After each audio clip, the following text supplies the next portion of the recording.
नमस्कार दोस्तों, knockout education में आपका स्वागत है। जैसा कि आपको पता है कि नॉकआउट एजुकेशन आपके लिए आरआरबी कंप्यूटर की चैंपियन सीरीज लेके आया हुआ है, जिसकी आज की हमारी क्लास नंबर 6 है। ऑलरेडी 5 क्लासें हम कर चुके हैं और इस सीरीज के अंदर मैं आपको एमसीक्यूज करवा रहा हूँ और डेली हम इम्पोर्टेंट जो आपके एमसीक्यूज हैं, जो आपके रेलवे के एग्ज़ाम, किसी भी एग्ज़ाम के लिए इम्पोर्टेंट है, और चाहे एसएससी का एग्ज़ाम हो या आपका किसी स्टेट का एग्ज़ाम हो, कंप्यूटर के जो भी क्वेश्चन बनते हैं इस सीरीज से आपके पूरे कवर हो जाएंगे। तो इसके अंदर मैंने स्पेशली जो रेलवे के प्रीवियस ईयर जो अब तक के एग्ज़ाम्स के अंदर कंप्यूटर के क्वेश्चन आए हैं वो कवर करने की कोशिश की है, और इसमें जो भी इम्पोर्टेंट क्वेश्चन जो आगे वाले एग्ज़ाम्स के अंदर आ सकते हैं वो भी हम कवर करेंगे। तो चलिए शुरू करते हैं। आज का हमारा पहला क्वेश्चन है, और शुरू करने से पहले जो स्टूडेंट इस चैनल पे नए जुड़े हैं उनसे मेरी रिक्वेस्ट है कि चैनल को सब्सक्राइब करें और आने वाली वीडियोस के नोटिफिकेशन के लिए बेल आइकन को प्रेस करें और अपने दोस्तों के साथ वीडियो को शेयर करें। और आपका कोई सजेशन है तो कमेंट बॉक्स के अंदर ज़रूर बताएं। तो चलो, आज का हमारा पहला क्वेश्चन है, प्रोसेसर में एक कंट्रोल यूनिट और एक डैश शामिल होती है। जो प्रोसेसर होता है उसमें क्या क्या शामिल होता है? उसमें एक तो कंट्रोल यूनिट होती है और एक अर्थमेटिक लॉजिक यूनिट होता है। क्या होता है? अर्थमेटिक लॉजिक यूनिट होता है। एक प्रोसेसर में एक कंट्रोल यूनिट होती है और एक अर्थमेटिक लॉजिक यूनिट होती है। नेक्स्ट है, कंप्यूटर का कौन सा भाग कैलकुलेटिंग एंड कंप्यूटिंग के लिए इस्तेमाल होता है? कंप्यूटर का कौन सा भाग है जो कैलकुलेशन और कंप्यूटिंग में इस्तेमाल होता है? ये होता है ALU। ALU की फुल फॉर्म क्या है, या मुझे कमेंट बॉक्स के अंदर बताओ। नेक्स्ट है, कौन सी यूनिट संयोजन डिजिटल इलेक्ट्रॉनिक सर्किट है जो गणकदार बाइनरी संख्याओं पर अर्थमेटिक तथा बिट वाइज ऑपरेशन करती है? ठीक है, अब ये क्वेश्चन थोड़ा सा टेक्निकल है। ठीक है, जिन स्टूडेंट को ये समझ में नहीं आया, ठीक है, उनके लिए मैं बता दूं कि जो कंप्यूटर की बेसिक जो होता है ना, जो कंप्यूटर की लैंग्वेज होती है उसके अंदर सबसे बेसिक यूनिट जो होती है बिट, और कंप्यूटर के अंदर जो बाइनरी डिजिट्स होती हैं 0 और 1 होती हैं।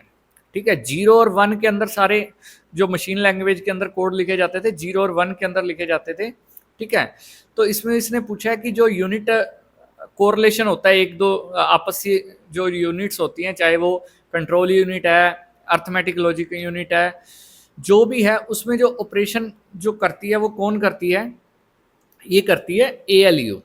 ठीक है, अगेन मैं बोल रहा हूँ ALU की फुल फॉर्म आप मुझे कमेंट बॉक्स के अंदर बताओगे। नेक्स्ट है, निम्न में से कौन डाटा स्थान को धारण करने का एक छोटा सेट है जो कंप्यूटर प्रोसेसर का एक हिस्सा है और निर्देश, स्टोरेज एड्रेस या किसी भी प्रकार का डाटा रख सकता है?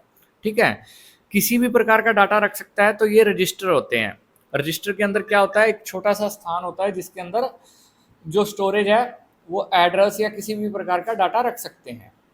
नेक्स्ट है, CPU का वह भाग जो अन्य सभी कंप्यूटर कंपोनेंट की गतिविधियों को कोऑर्डिनेट करता है। कौन करता है कंप्यूटर के बाकी भागों को कंट्रोल? तो ये कंट्रोल से कंट्रोल यूनिट, जो कंप्यूटर के CPU की कंट्रोल यूनिट होती है वो बाकी सभी पार्ट्स को क्या करती है? कोऑर्डिनेट करती है। नेक्स्ट है, मशीन साइकिल को कौन नियंत्रित करता है? जो मशीन साइकिल होता है, ये साइकिल वो नहीं है, साइकिल है।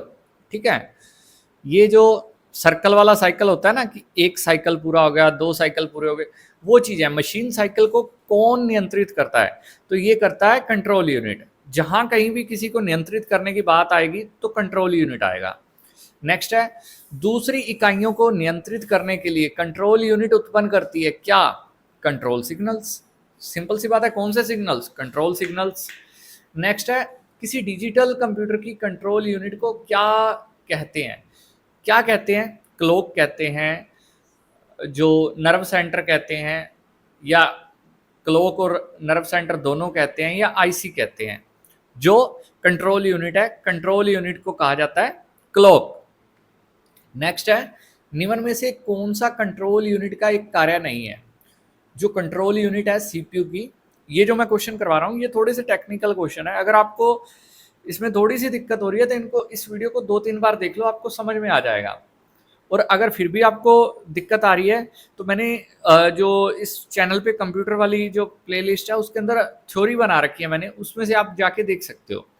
ठीक है, तो जो कंट्रोल यूनिट है उसका कार्य नहीं है, तो कौन सा कार्य नहीं है? निर्देशों की व्याख्या करना, यानी कि उसको एक्सप्लेन करना वो नहीं है, उसको जो आपने इंस्ट्रक्शन दी उसको पढ़ना है, उसको अप्लाई करना है और ऑपरेशन को नियंत्रित करना है, उसको एक्सप्लेनेशन करना ये कंट्रोल यूनिट का काम नहीं है। नेक्स्ट है, निम्नलिखित में से क्या एक कंप्यूटर प्रणाली में एक महत्वपूर्ण हिस्सेदारी है जो प्रोसेसर के संचालन को निर्धारण करता है? ठीक है, कंप्यूटर प्रणाली के अंदर सबसे इंपॉर्टेंट है और प्रोसेसर के संचालन को निर्धारित करता है, तो वही कंट्रोल यूनिट है। नेक्स्ट है, निम्न में से किस डिवाइस में सीपीयू और मेमोरी स्थित होती है? तो किस डिवाइस में होती है? ये भी कंट्रोल यूनिट के अंदर होती है। माइक्रो प्रोसेसर लाखों डैश से बनता है, जो माइक्रो प्रोसेसर होता है वो लाखों ट्रांजिस्टर से बना होता है। और माइक्रो प्रोसेसर की खोज कब हुई थी? ये हुई थी 1969 के अंदर। नेक्स्ट है, सेंट्रल प्रोसेसिंग यूनिट के सभी कार्य कौन करता है? सेंट्रल प्रोसेसिंग यूनिट के सभी कार्य कौन करता है?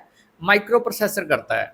ठीक है, पहले क्या होता था? पहली जनरेशन के अंदर वैक्यूम ट्यूब थी, फिर क्या आए? ट्रांजिस्टर आए, फिर इंटीग्रेटेड सर्किट आया, इंटीग्रेटेड सर्किट के बाद क्या आ गए?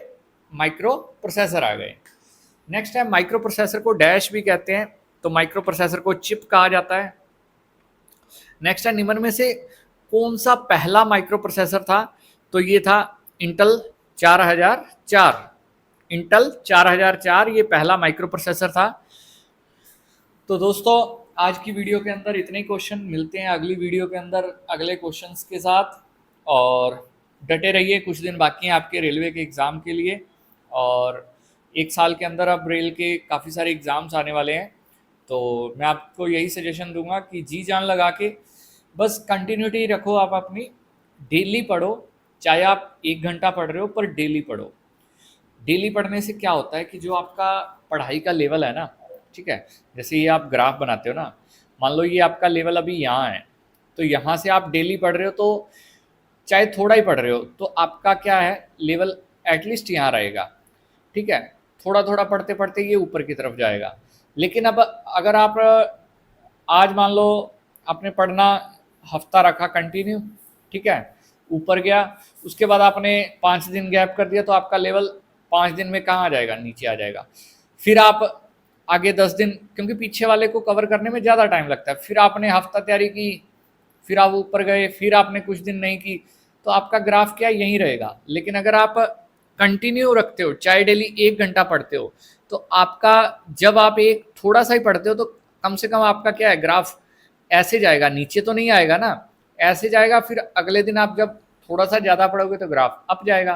तो इस तरीके से आप अपने सिलेक्शन के पास पहुंच जाते हो, डेली थोड़ा थोड़ा पढ़ के भी। मैं तो यही कहूँगा, मेरा खुद का जो एक्सपीरियंस है वो यही है कि एक सिंगल डे भी आप मिस मत करो, डेली कम से कम ज़्यादा नहीं तो एक प्रैक्टिस सेट लगा के उसको सोल्व कर लो पूरे दिन के अंदर।